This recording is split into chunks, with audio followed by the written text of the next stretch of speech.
Pernahkah anda atau orang yang anda kenali mengalami sakit seperti kejutan elektrik di satu bahagian badan? Hai, saya Dr. Inderjit, OHD Pasir Gudang. Hari ini saya akan berkongsi berkenaan kayap atau shingles. Kayap atau herpes zoster adalah virus yang menyebabkan ruam yang sangat menyakitkan.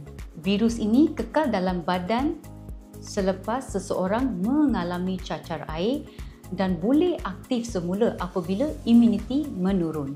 Gejala utama yang mungkin anda alami akibat kayap adalah termasuk seperti ruam yang melepuh, sakit seperti rasa terbakar, demam, sakit kepala dan rasa gatal yang teruk. Sakit akibat kayap boleh menjejaskan kualiti hidup, mengganggu kerja dan mengurangkan masa bersama keluarga anda. Pernahkah anda mengalami kesakitan seperti ini? Sila kongsikan pengalaman anda di ruangan komen.